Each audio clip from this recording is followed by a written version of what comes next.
A real pleasure to open this Free Market Roadshow conference. Thanks to actually Marek Tatała, who connected us with Austrian Economic Center and also with Bendukidze Free Market Center, which is the original organizer of this Free Market Roadshow edition.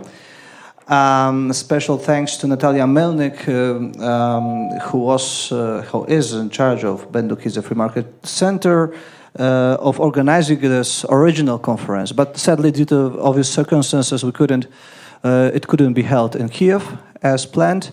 So it's held here in Świetlica Wolności. The audience is mostly internet audience, so this event is live streamed via our social media channels. It's also shared by our befriended organizations. So hopefully hundreds of people will be watching the discussions. The discussions, we have 3 panels, all around 15 experts from all around the world, actually, both from Europe and the US, Poland, obviously, and Ukraine. First panel will be held in Polish due to the fact that all the participants are Poles. But the second and the third one will be held in English. So that's just it. My name is Sebastian Stodolak. I'm employed by the Warsaw Enterprise Institute. I work there. And I coordinated this thing along with my friends, with Piotrek Nowak and with Bartek, who's sitting up there. Mostly others also helped. So thank you very much in the beginning, in case I forget to thank you afterwards. Hello, everyone. Greetings from Ukraine and from the team of Bendukidze Free Market Center. Welcome to Free Market Roadshow Kyiv 2022. You probably noticed that it's not being held in Kyiv this time around, and we all know why that is so. So a huge thank you goes to the teams of Warsaw Enterprise Institute and Austrian Economic Center for still being able to put this event together despite the numerous difficulties. Still, at the same time, I really wish we could be hosting it in Kyiv at the same location we usually go for, overlooking the Independence Square, right at the heart of the capital of Free Ukraine. Unfortunately, it is not possible right now, but I do have all the faith in the world in it being possible next year. We will see each other again, and we will be discussing the process of rebuilding Ukraine, of it rising from the ashes of war and becoming a lot more successful, more prosperous, and a lot freer than ever before. But before that can happen, and before it is possible to happen, we need to win this thing. Because for us, the Ukrainians, there are only 2 outcomes to this war that are acceptable. Either Ukraine winning it emphatically, or Russia losing it decisively. Why is that so? Because any other result would mean the end of Ukraine. The end of Ukraine that we love, the end of Ukraine that we want it to be, the end of Ukraine in which we want to bring up our children in the future. And that's totally unacceptable. That's why we are fighting on different fronts. We are fighting for our freedom, our independence, for our future, for our right to exist. But also, it's about so much more than just Ukraine. It's about us being the shield for freedom, for Europe and the rest of the world. That's why it's not the Ukraine issue. That's why we need to take a stand together. And I'm sure we will win together. I know that you will be talking about the situation in more details during the event today. So I wish you fruitful discussions, and I hope that soon we will be able to be talking about Ukraine's victory and a much freer world for everyone else. Slava Ukraini! So I'm very appreciated to be here. It is a big pleasure to have such an honorable guest in our panel. My name is Jacek, Raubo. I'm from Defense 24. I'm generally a security and defense specialist and also cooperating with WEA. And today we'll have a great opportunity to talk not maybe only about the security background of present situation, but I would like to see more debate about the momentum which might provide a better approach to understand our European relations and European security architecture based not only on this military aspects. So first of all, I would like to present our panelists, Aleś Alachnovič, Gunnar Hökmark, Yuliya Tychkivska, and Richard Zundritsch. It is a great pleasure to have you here.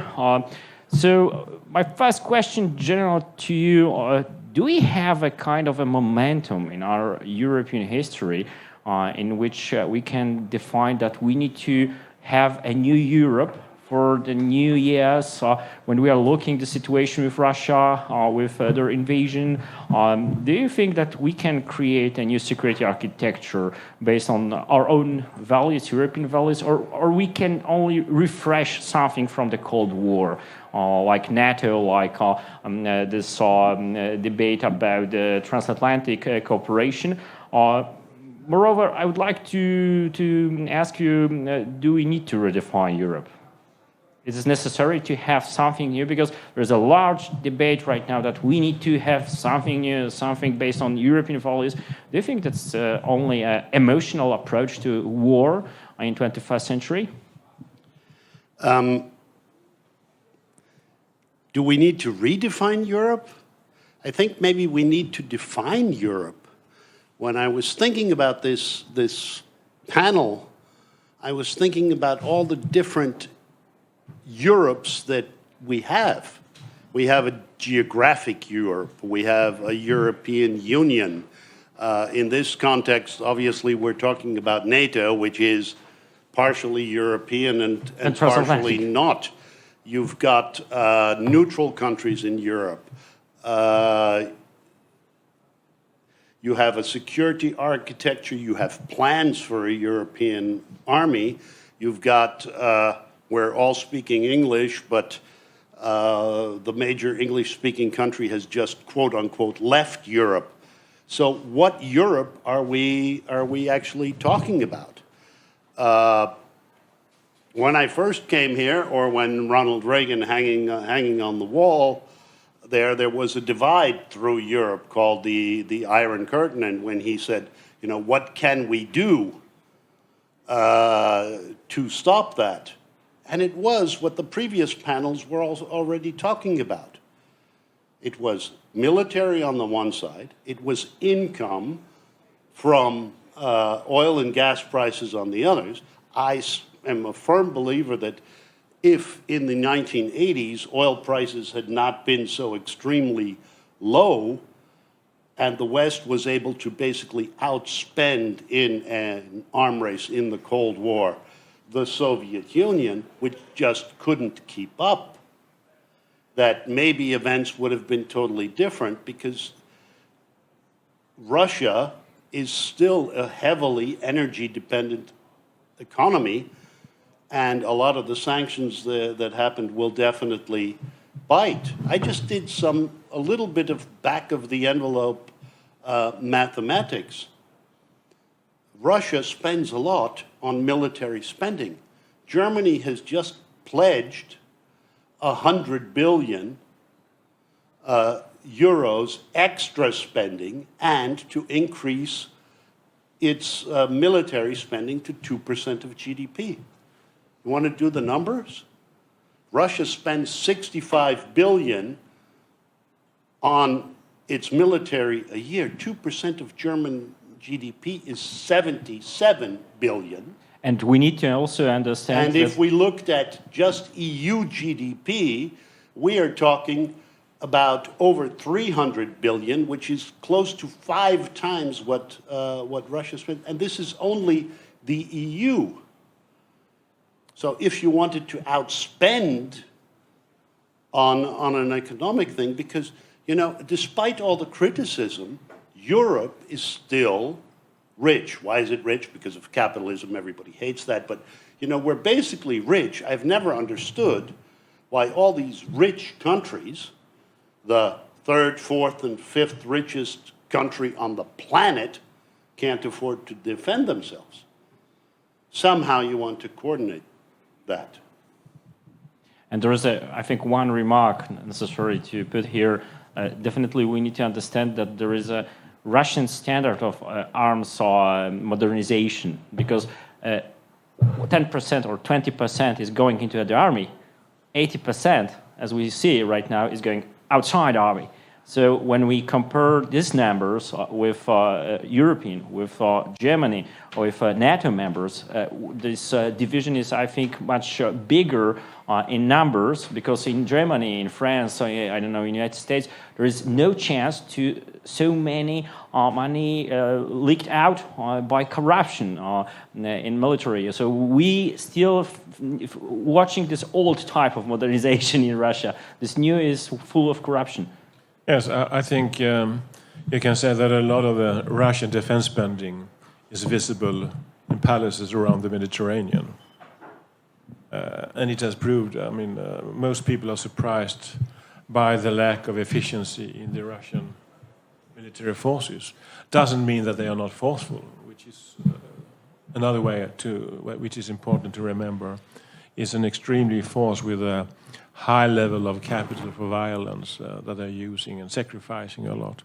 But I still would say that this is a time when Europe is redefined. I think Europe is a lot of different things, of course, different countries, which it shall be, but also a common identity, which you can describe in different manners. But I think that threats are normally always a defining factor. And these threats have been emerging for a long time. Russia, a lot of people have been open-minded and seen that. A lot of others have looked away, or it was more comfortable to look away. China, let us not forget China, which is not only a rival, it's a hostile actor trying to undermine democracies and European security, as well as other parts of the world. But this is redefining us, and I think that what we have seen is a number of very rapid decisions and actions that at least Putin was surprised about it. And I think most citizens in Europe have also been surprised about it, what we could achieve, and what we can do in order to support. And I think in some way it has surprised us all, that we could mobilize all these. And this creates a new, stronger identity, because the old European paradigm, that was to create peace between European countries. Now this is about safeguarding peace for Europe. This is more external, while it was more internal. But this also means that we have to look up for the global identity. And for me, this is a momentum to also secure that we make Europe strong by looking upon the global perspective rather than trying to regulate and create uniformity. It's a difference between different political directions that we can choose between, and it's very clear. So I think we are in a redefining moment. But do you think that with right now NATO policy toward this conflict, we can afford to build NATO in the middle of this redefinition of Europe and this transatlantic, but also in global approach, or we need to have something new, like European ideas of our own independency or our own armed forces? Do you think that we need to have something new? I don't like the phrases of strategic sovereignty or strategic autonomy. I prefer strategic capacity and strategic capabilities and strategic alliances. And what we have seen now is that we can be strong mainly when we have a strategic alliance with US. US and European Union, US and Europe. We need them in order to deal with Russia. They do need us and will need us in order to deal with China. It's a common problem, but it's a shift in the geographical paradigm in this sense. So we need each other, and that's why we need to level up our capabilities, not in order to walk alone, but in order to walk together with others. And that's a shift. When you talk about NATO, then we talk about the over level, so to say, in a conflict, the military conflict. But what we tend to forget is that in the gray zone, the conflicts and the war has been going on for quite a long time. The energy policies of Putin has been one way: disinformation, destabilization, corruption, murdering people, etc. So we have to be strong all the way. And what I think we have seen is that we were not so organized on those levels, which mainly will be an European Union task, as we were up on this level. And if we're not organized here, then the risk is that you have an escalation along the steps up here to the military conflict, which is in some way what we have seen. Yuliya, do you think that we need to redefine Europe right now? Maybe I will start with just one step back. So, as you already know, my name is Yuliya. Mainly, like always, I live in Kyiv. But just a few days before war, I took my 3 kids, who are 2, 4, and 6. I took them to Lviv, just because I really felt that something will happen. Also took some pieces of art, which were important for me.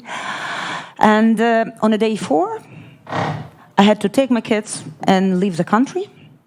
My husband stayed. He is in Ukraine. He managed a big network of volunteers, or 600 volunteers who evacuate people from hot places in Ukraine, who works with refugees on the border. So in my normal life, I got like my NGO I was leading. We had Bendukidze Free Market Center, which was promoting freedom for many years.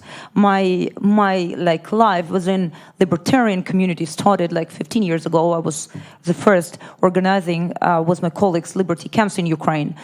And 12 years ago, together with Martin, I participated in this Atlas Leadership Academy. So just a year ago, I started my first entrepreneurial steps. So we founded a startup. So I had quite a normal, like quite a successful life there. And just one day, we had to leave everything and leave the country. And now we are based for 3 weeks already in Vienna, just because we spent like 4 weeks traveling from country to country with my kids, simply being not able to find a place to stay. And sitting here today, it's quite confusing for me, because I was like, I know Minister of Defense well, so we were in touch. We were doing different things from the big day 1 of war. Gathering hackers, like receiving 3 tons of chicken needed to deliver to some cities, like each almost Ukrainian now can procure bulletproof vests, and we know the whole levels, etc. But you know, sitting here today, being quite confused, wearing a jacket, knowing that so many Ukrainians are. An hour ago, I received a air raid sirens alarm that I need to go to the shelter, being in Kyiv, if I were there. So I feel confusion, especially after a previous panel. And I have an answer today for all of us. So what is the answer of our libertarian community to this war? We are like, what I'm reading, what I'm hearing, we are calculating taxes, expenditure of taxes. Seriously, guys, I'm representing Bendukidze Free Market Center. And Bendukidze talked to us many times that freedom is not about taxes. It's about people. It's about dignity of people. It's about Bucha. It's about Irpin. It's not just about governments defending their own citizens. And we should not lose 5% of economic growth. I'm sorry for being emotional. But we are fighting for freedom and dignity. And it's a pain after so many years being within classical liberal community not to see any answer. It's a shame. And it's a big frustration for me personally. And I was the one who was working after Maidan was Minister of Economy in Ukraine, bringing Bendukidze to consult us how to deregulate economy. And we deregulated many things. And we implemented a lot of market reforms. And we proved by our resilience last 2 months that we are the society who are entrepreneurial in each task. And we do everything we could each moment to defend the values, because values, it's not about declarations. It's nice to sit here and talk about freedom, and it's happy to be free.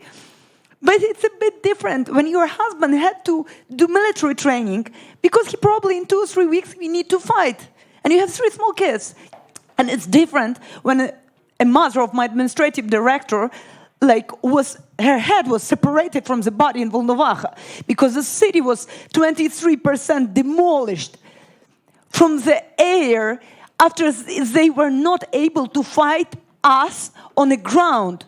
Because people without any arms were defending their land, were defending their freedom.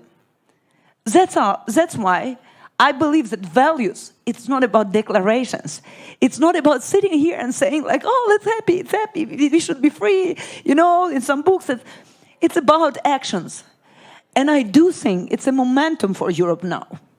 And I do feel a big appreciation and gratitude to all countries, all people who understand that, who stand with Ukraine, who understand that it's not about Ukraine, that this war is not about Ukraine. This war is about Europe's peace. It's about values. It's about freedom of the world. And I'm really grateful that there are a lot of us. And me, changing these places, just trying to find another place to stay with the kids, because for me, that was also inside. During Revolution Dignity, I was fighting on a front line, being just on ground, and it was a great experience being with the people. But now, as a mother, I understood that I need to take care of future generations. I need to take care of my kids first. And it's such a big, it's so valuable to meet all the people. In Austria, after the Minister of Foreign Affairs saying probably Ukraine should find another option than European Union. Seriously, who proved the values of European values? I would say human values, and fighted for human values more than Ukraine now. I'm sorry for taking this longer time, but my question to all of us is, what is the response to this war of libertarian community, of classical liberal community, of coach industries who are doing business in Russia, which taxes are collected to sponsor arms which are killing our kids, soldiers who are raping kids and women? What is our position? Where are we standing for? Calculating taxes? 2% of taxes? Thank you. Thank you, Raj.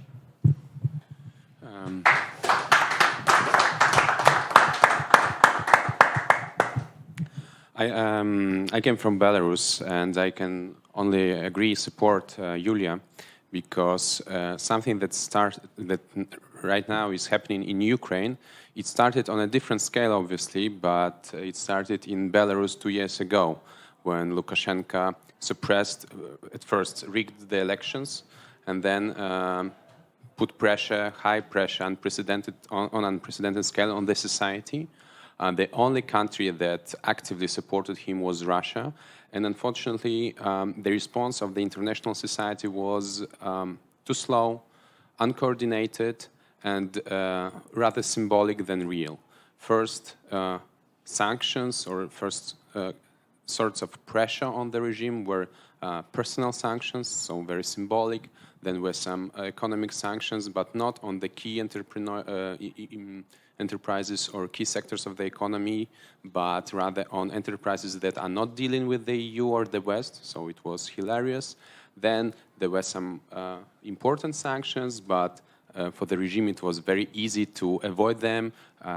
via either different countries or via some false business entities and so on and so forth. So if Europe will not redefine or find the solution how to deal with such ugly dictators like Putin or Lukashenko, these stories will sooner or later happen also in the EU or in some other neighboring countries. So it's important, and as Yuliya also said, Ukraine is right now fighting not only for Ukraine, but actually for European values, so for all of us. And this is actually why many Belarusians are also fighting hand in hand with the Ukrainians inside Ukraine, both as military volunteers, both as doctors, as some other volunteers who are supporting Belarusian diaspora, is collecting money to send weapons or cars or some other medical stuff and so on. So I can only agree with Yuliya that it's really important to stand together with Ukraine. It's not about money. And actually, even if we talk about money, there are quite a lot of estimations that even, for example, even if Germany, I'm just mentioning Germany as the one of the country that is hesitating whether to use more pressure on Russia or not. So even if Germany will stop importing Russian oil and gas, the recession in Germany will be around 3% of GDP. So it's like normal recession during normal economic crisis. It's not like something disastrous or a second Great War and so on and so forth. So for many countries in Europe, it's sacrifices, but not like the sacrifices that Ukraine, for example, right now is paying. And if we will not find these answers, so it will repeat sooner or later in our homes, our countries. Do you think? May I say one thing about this? Because I think we need an understanding that the war goes on in Ukraine, but it is a war against us. And this is a war about Europe. And I must say, I don't think you can say that there is a libertarian or a conservative or a socialist approach to some questions. I define myself more like a liberal or whatever. I don't think it's very important how I define myself anyway. But I think when you have the evilness in front of you, then you have to fight it. And then you have to make the sacrifices or you have to make the spending. I don't think you shall lock yourself in a debate about taxes. Then you are losing perspective. Because freedom, overall freedom, is of another paradigm than the ideas of how we in a peaceful society, in a free society, can develop policies. And then you need to take the special effort. When there is a fire in the forest, you can't discuss if you're going to deal with it in a libertarian way or in a socialist way. We need to act. You need to act. And you need to act as sensible as you can. Because it's an urgency. And that's why I can understand your reaction. This is a defining moment in the sense that we need to define and decide what do we want Europe to be able to do. And then we can discuss the policies inside of that direction. Due to this, I would like to ask you about this sanctions, because from military side, I can define that we are changing on very good path our approach to support Ukraine. There is a large debate about in our military and security society about this new wave of tanks, APCs, and new military equipment provided to Ukrainian defense forces. But in Europe, in Poland, there is still, I think, a lot of question marks about the sanctions and the role of sanctions against Russia. Is it effective, or how to create this effective structure? Is economy a true pressure on Russia right now? What do you think? Well, sanctions have a long history, And sometimes they work, but very, very often they don't. I was actually surprised by some of the very strong economic sanctions that had been taken and the way they were taken. Because obviously, Mr. Putin had prepared for economic sanctions in a certain degree by building up Russian foreign reserves and by building up Russia's gold position and by putting himself in with various trade deals. So then to freeze Russian funds, which was very, very, very unexpected in the catalog of sanctions, to withdraw, well, there were two things. There were the sanctions as such, and then there were the measures taken to try to prevent the Russians from circumventing the sanctions. Because if you levy sanctions, then there's always some way around it.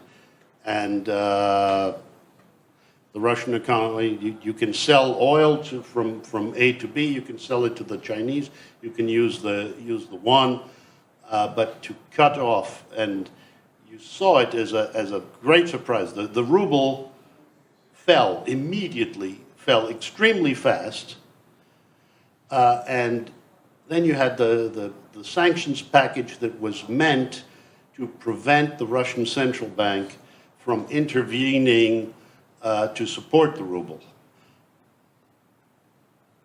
And that worked. But then all of a sudden the ruble recovered to a certain extent. The ruble in the exchange markets. And that is how they're using it. How can they get funds for what they were doing? Because we are continuing to make payments. The gas are flowing, and some, and very, very many European companies have decided no longer to do business there. That's the way it works. But the sanctions were extremely selective. The ultimate sanction has not been done. Would possibly be to cut off the energy deals in total and prevent it. Would the Russian economy immediately collapse? No, they have reserves to do it, but in my opinion, or my hope, is that of course the Russian people would notice the sanction and would learn more about what is going on, because it's an information, it's a propaganda campaign. So will sanctions ultimately work? I'm not sure, but it's all about the individual actions toward them. And to your thing, of course, I mean, I was at the Free Market Roadshow in Kyiv in 2019. Just before the presidential elections there, we were discussing all kinds of other things. I was there with you, and I would have loved to be in Kyiv, obviously, today, which was the original plan to discuss the freedom variant and just discuss banalities like how governments reacted to COVID in economic sanctions. That is what we do. It was nobody's plan. The community came together and did support in all of our Free Market Roadshow areas. There was money raised, there were apartments brought together, there were medicines collected, there was that part. Of course, we feel a certain helplessness there, but we do what lies in our possibility to support Ukraine. Yuliya, and how you are defining the role of sanctions, because as I mentioned before, I think this military support is right now on this higher position when we are comparing that with the sanctions. with some other forms of pressure on Russia, because from my side, I see a large evolution, even revolution. Even in Netherlands are trying to send equipment. So I think this is a very turning point when we are comparing that with the situation when Netherlands and German bloc they saw anti-drone technology before war. But do you think that sanctions are working? Do you think that's a long-term perspective to see the effectiveness of it? Yeah, I must admit that I'm not doing research on sanctions, so I'm commenting from my perspective, like just analyzing what I see, like talking to different people, and internally and externally. We do a lot of like international activities now with different organizations. So I do believe that sanctions matters. I do believe that we should do more, and it's not enough. I do see like the reaction internally. First 2 or 3 weeks of war, we had a massive campaigns trying to reach out to Russians, just regular people, to let them stood up, go on the street, trying to tell them that if you're a million, come on, how many people live in Moscow? You will not be all arrested.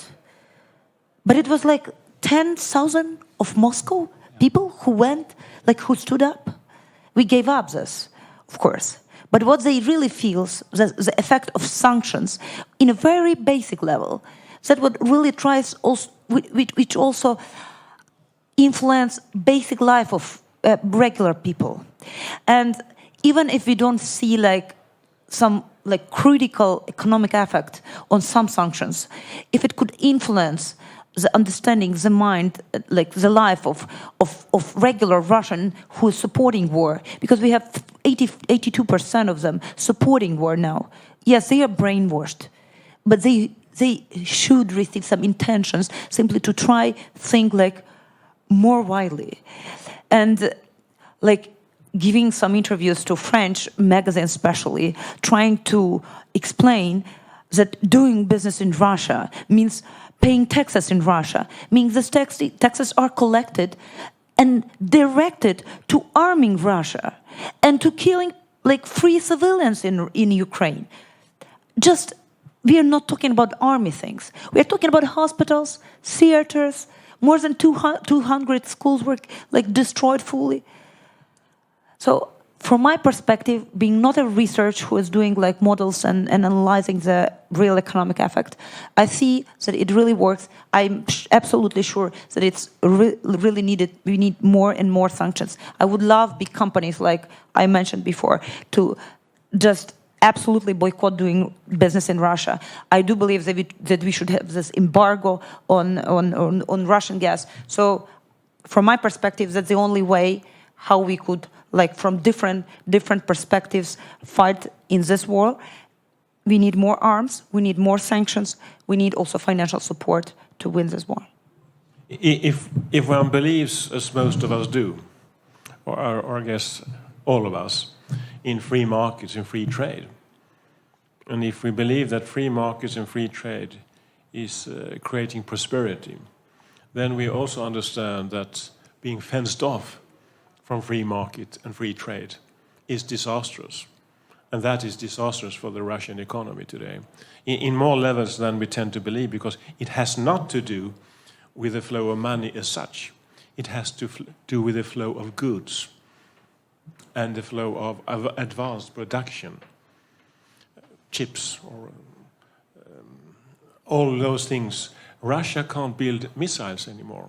Yeah, they stopped the production in their main industrial complex. Yes. So that is not only the theoretical answer, that is the answer in reality. You can always say that sanctions in normal times have questionable achievements because they can be circumvented and they are not absolute, etc. But what we see now is that Russia is hurt by the sanctions. And there is a war going on where they kill people in Ukraine. We are not killing anyone. We are hindering them from killing ones by brutal actions. And that's, of course, we shall do. And if we believe in market economy, then we need to believe that fencing off Russia from free trade, from the global economy, and from international trade, that is a way of making it be felt for Russia. For the citizens, that might be unfair, but for the leadership, absolutely. I enjoy myself every day when I see a jot taken into the authorities of some country and somewhere. That is a small thing, but the big thing is that the Russian economy is shrinking now, and that is important. I would like to ask more about the specific approach to these sanctions coming from India, coming from China, coming from not European states. Because in Europe, generally, we can have a kind of a consensus. Of course, I understand the Austrian policy or German policy, etc. This is the case we can discuss. But there is a number of states which are right now cooperating with, for instance, natural resources. Do you think that sanctions without that kind of a global mobilization can be effective? Are we in West so strong to use this economic pressure in this effectiveness, with this effectiveness as we want to have? Yes, we are, and we tend to forget that. We are much stronger than we tend to believe. If you discuss the figures, the figures about economies. The US economy in the European Union accounts for more than $40 trillion in GDP, while the Chinese economy accounts for, say, $15 trillion, while the Russian economy accounts for $1.5 trillion. And that is in a time when economic strength has become much more crucial in the conflict between different systems. That's a thing we need to exercise and use, and what we're doing just now. So we need to increase the sanctions and level them up. It's a moral issue as well. But we also need to do it in a way that we are not hurting ourselves more than them. They will export gas and oil to China, fair enough, because they can't import as much anyway, and the price will fall. So that's quite good anyway. But we can secure that they are fenced off from the international market, and that's a very important thing. It's very interesting when we are looking at this case with the drone production, and even the Chinese producer is right now abandoning this market. Of course, we can discuss is that true or false policy from one of this most known drone producer. But even the Chinese are very careful with that. When I'm reading and watching their newspapers and websites, I cannot see this great mobilization to support Russian economy, to support Russian technology. So this is, I think, a very interesting topic that I think in Western states we are not so sure about our own power when we are trying to understand this economy or military. Yes, just see the figures. For China, we are together with the US, $40 trillion. For China, Russia is $1.5 trillion. Who would you like to trade with? Yeah.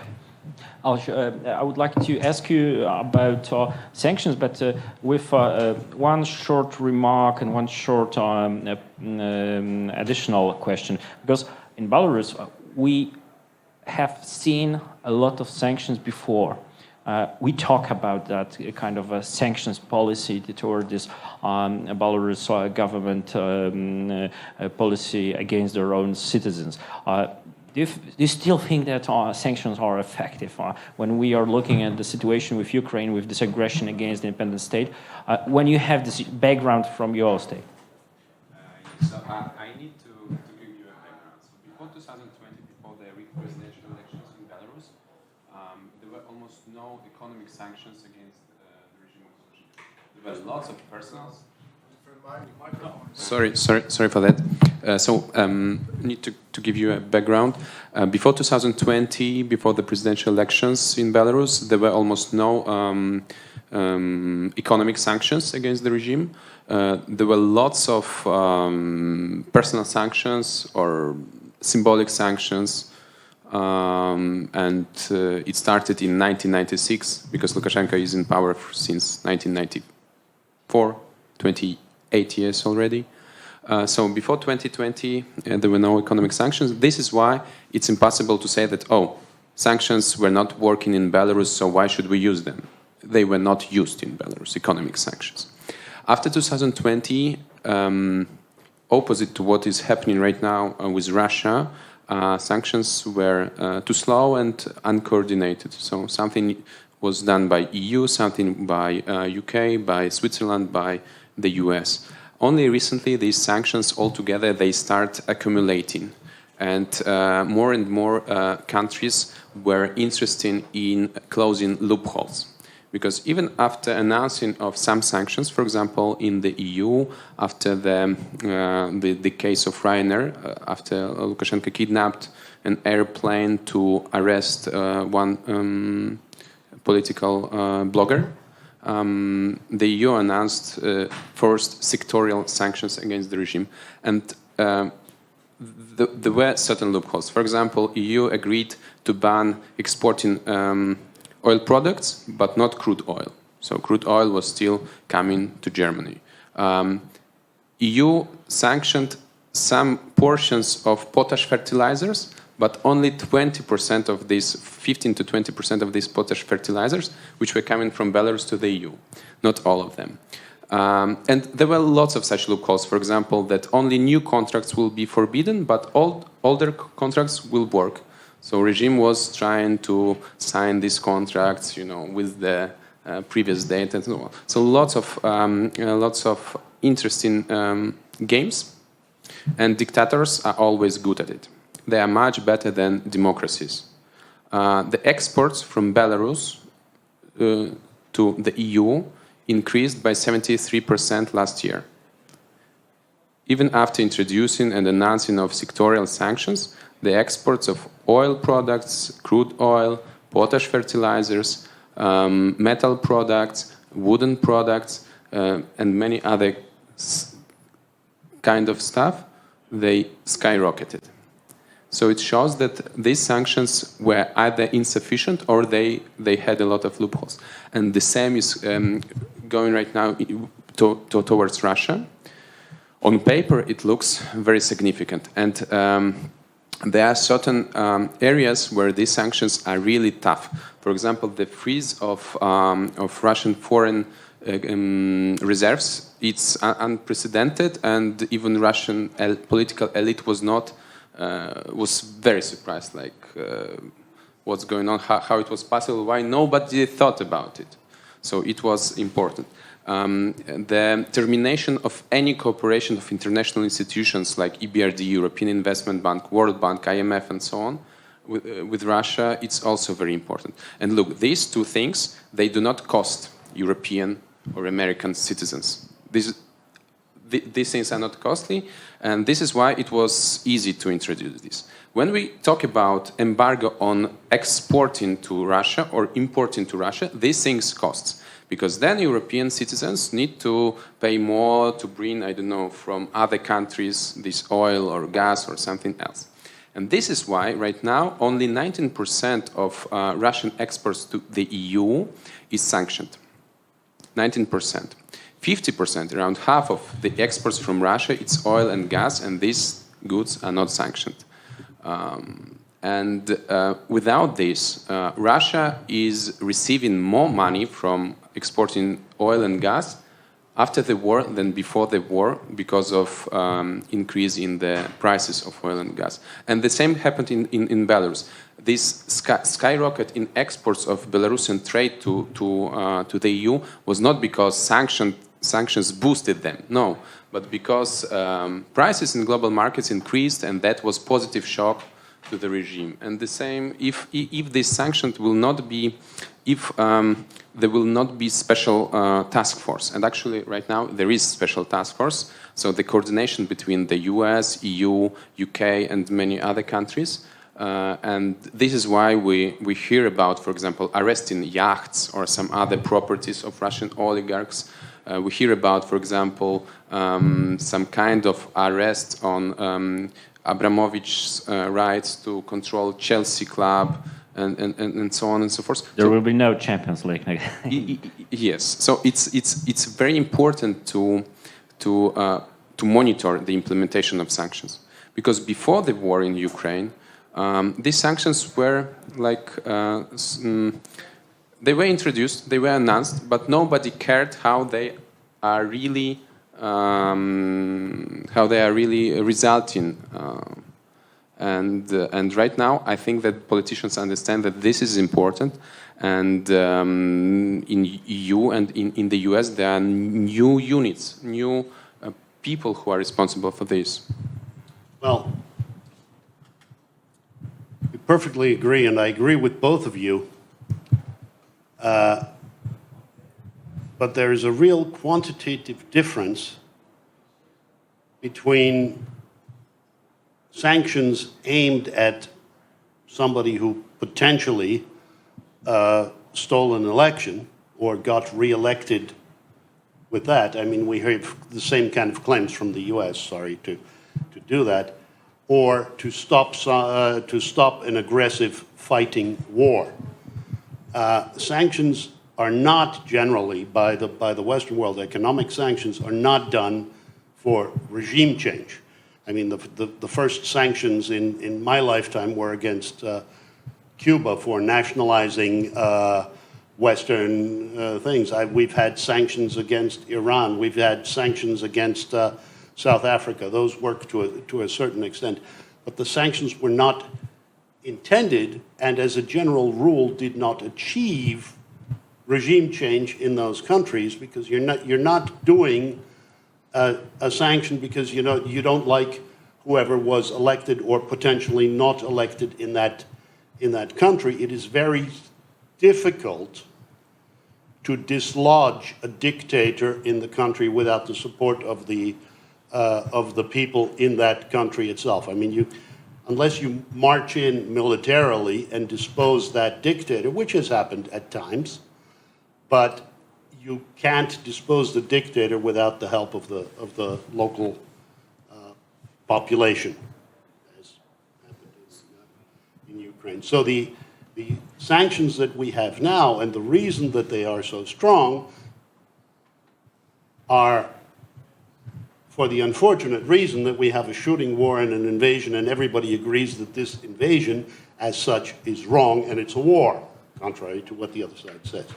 So that is just the difference that, unfortunately, I have to make on the whole sanction thing. Should these sanctions be stronger and should they work? We don't really have a comparison.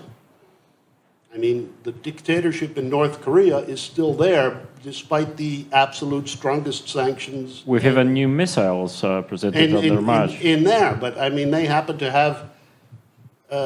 There is a quantitative difference between somebody that has an atomic bomb and somebody that doesn't. Even if we're afraid, it's a lot easier to sanction somebody that doesn't have an atomic bomb. Sorry, may sound cynical, but that's the way it is. The main weapon that we have is A, economic, B, technological, because we have the advantage there. This war is not only being fought there, it was also by data, by hackers, by publicizing the text messages in the Russian army, etc., etc. Those things are where we have a major advantage.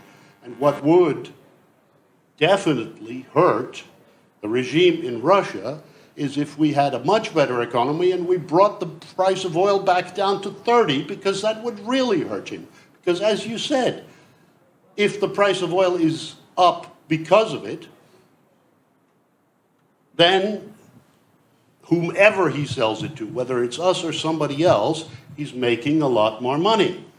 But alone in the last 3 years, we've had the price of oil below $30 and above 180. The best way is for free markets to reduce the cost of energy. Some things have happened. The changes within the EU to suspend some of the laws that happened in the German Green Deal, to continue to allow the operation of coal-fired power plants, to continue to allow the operation of atomic power plants, I would not have believed a few months ago that the EU could change their entire energy policy in such an extreme way. So something is happening there. But still, the best way from a free market standpoint, of course, would be for technology and so on to make us independent of all of this and therefore hurt them in their capacity to make money to spend. I think I will agree with you that in the long term, this is it's an optimal, ideal way of dealing with this. But in, for example, Ukraine right now and Belarus 2 years ago needed much faster response, and just positive agenda cannot solve this problem. But do you afraid to have some negative feedback on Belarus society after this wave of sanctions against Russian Belarus? Because I can give you an example from my second work. I'm working as an academic teacher, and I'm talking with students in Poland. They are studying they escape from this regime because of their political background, and they are right now having a problem with banking accounts, with some financial and banking, electronic banking structures.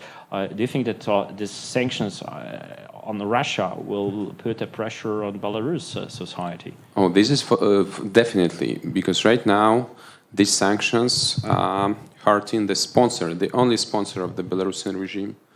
I believe that if Russia did not support Lukashenko after the rigged presidential elections in 2020, he will not stay in power, because many people inside the political, military and other elites, business elites in Belarus, they were hesitating what to do. And once they heard that Putin said that we will support Lukashenko, Lukashenko is legitimate president, and we are preparing national it's not army, I don't know don't remember how to call it in English, that national armed forces to stay on the border between Russia and Belarus, just in case if somebody in Belarus will start protesting violently, and then Russia will use this army to protect Lukashenko's regime. Also 20,000 of troops there. Something like this. Yes. So Russia is the last and the only sponsor of the Belarusian regime. Without weak Russia or democratization inside Russia, I think it's impossible for democratization in Belarus, because we see it right now how Russia behaves in Ukraine. Even if we managed to somehow deal with Lukashenko and changed his regime, probably we'll experience Russian army. Perhaps for the conclusion, I would like to ask you briefly about European Union approach to this war. Do you think that European Union is playing a vital role, or it's only a kind of false flag operation, even when we are looking at this long debate without endings, or perhaps European Union can right now redefine the role in this European policy? I think that is exactly what has happened. There's a saying that the operation was successful, but the patient died.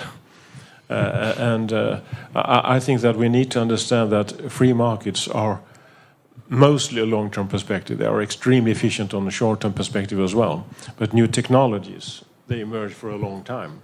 And in 100 years' time, we will have solar energy, etc. We'll maybe walk into museums to see petrol. But that doesn't help us now. So we need to do a lot of things, and some of those things need to be dealt with regulations and legislation, and some other things are using the freedom of markets. That is the case just now. But what has happened in European Union, that it has taken a lot of actions, and that has been very clear regarding Russia. For quite a long time there was a hope among a lot of member states that you could be a partner with Russia. I remember that because I was in European Parliament at that time, and I fought that idea together with a lot of East Europeans. It was ridiculous. It was some sort of hope. That hope does more or less not exist anymore. I mean, you can find people who say that we shouldn't go that far, etc. But mainly, this is the stance, and I think that's good. And then we are understanding that we need to make the alliances with US, and US with us, but also with other parts. I think it was quite interesting to listen to the speech from Ursula von der Leyen in India, which is a way of stretching out. India has been very indifferent, to put it mildly, in this process. Yes. But from the other hand, I need to underline right now, India are trying to abandon some helicopter contracts with Russia, and they are cutting some ties with even Russian arms production. So, of course, they are buying a very cheap resources, but at the same time, there are some small pieces of actions inside India to cut this cooperation, military cooperation. I'm looking at the military technology. This is very interesting. Yes, but still, we are dealing with that, and I think it has put a momentum in decision making, but also to sort out what are the priorities, what are the most important things, and that are the global things, to be a geopolitical force. It has reinforced the discussion about how to strengthen European military capacity, which is extremely important. Yeah,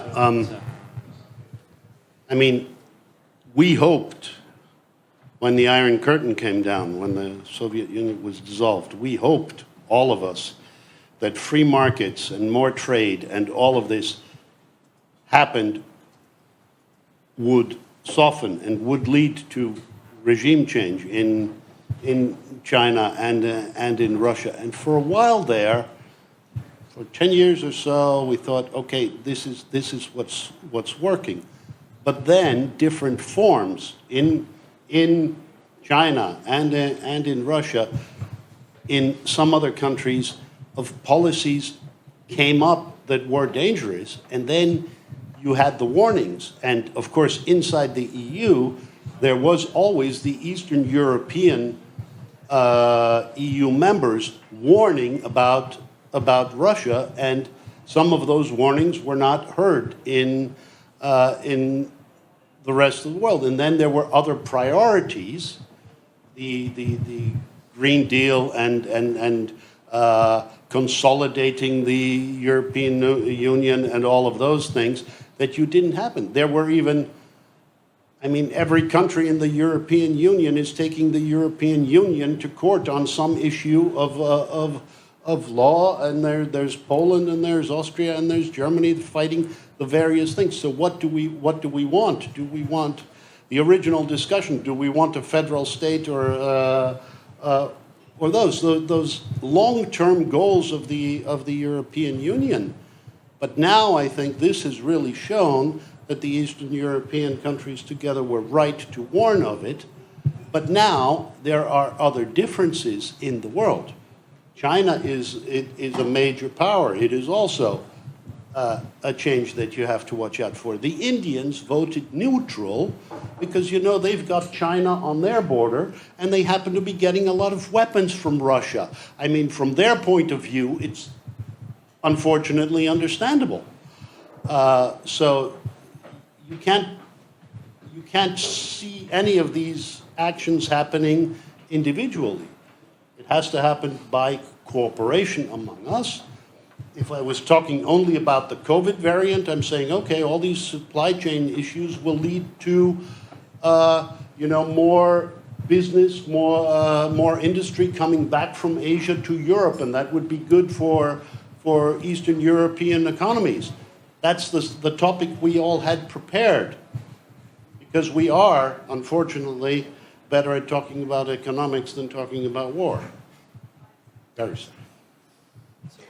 Absolutely, yeah. I do believe that 24th of February was a wake-up call for Europe, finally, and for the world.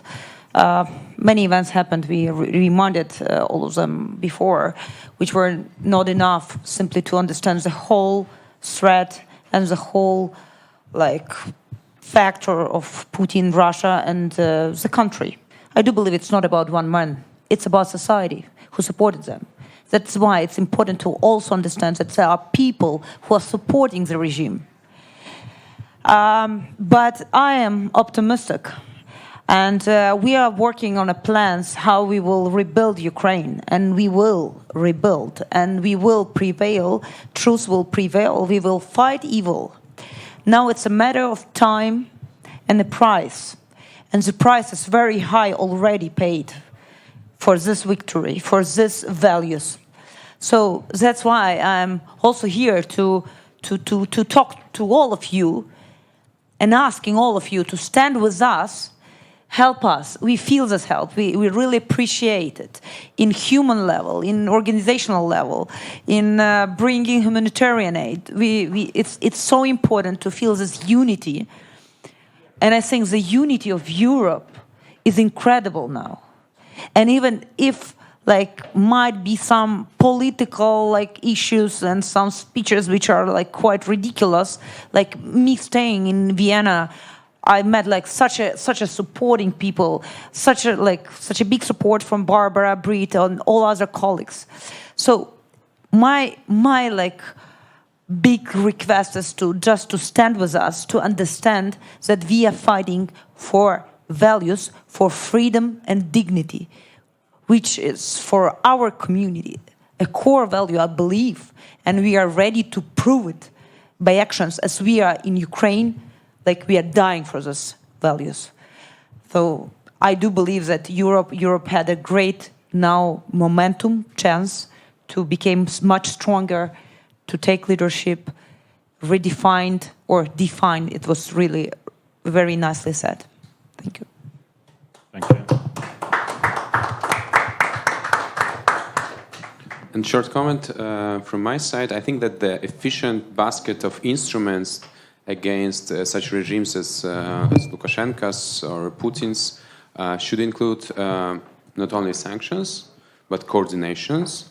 And coordinations not only inside the Western world, which is much easier to do, but coordinations with countries that are either neutral or supportive, like in certain ways, maybe China, maybe India, maybe some other countries. In case of Belarus, before war, it was unfortunately also Ukraine, for example, via which Ukraine was the second largest trade partners, and Lukashenko's regime was trying to change some routes instead of Baltic ports to Ukrainian ports. So economic sanction coordinations between different countries. And third one is carrots. Not only sticks, not only a negative agenda, but also positive agenda. In case of Ukraine, it is kind of Marshall Plan or some other international aid plan to rebuild the economy. In case of Belarus, it might be trade liberalization after Belarus is democratic, maybe visa-free regime to the EU. In case of Russia, I don't know, should be something else. Because if there is only negative agenda, then we can be trapped with the cases North Korea or Cuba. So it should always be some sort of exit for any country, even such evil regime as Putin's regime right now. Thank you very much. We are out of time, I think, yeah? May I make very short? Very shortly. Yes. First of all, this is a formative time. I think we have been waking up, but not only the morning on the 24th. Then we did wake up a little bit more when we saw what we could do. And then we woke up a little bit more, impressed by it had a meaning. This is a process of waking up that I think is important. Second thing is, don't throw overboard the idea of that free trade contributes to democracy and freedom. I do think it does.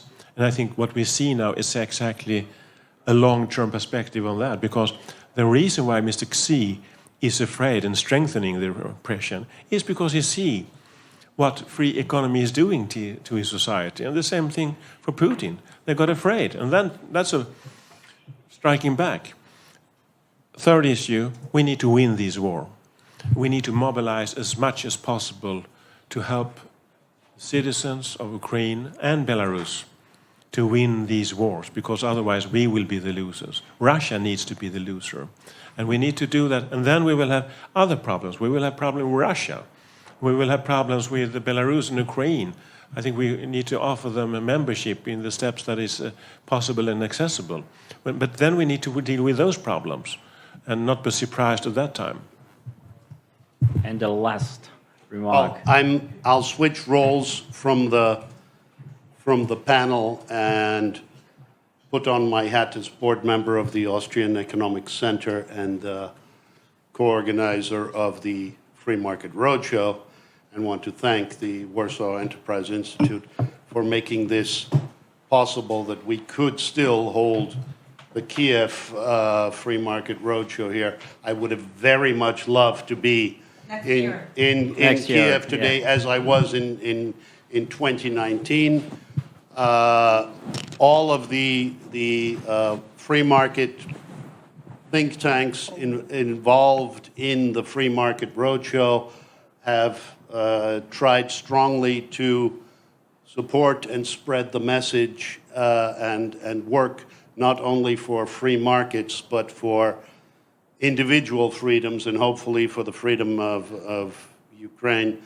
We do this in 40 cities all over Europe every year in the spring, and we want to bring people together. Every time I learn something about what is going on in other parts of the world, and I truly believe that only learning more about other peoples and how they think and what is going on in the individual countries will truly lead to freedom. So thank you all very much for attending, and thank you all for organizing. Thank you very much.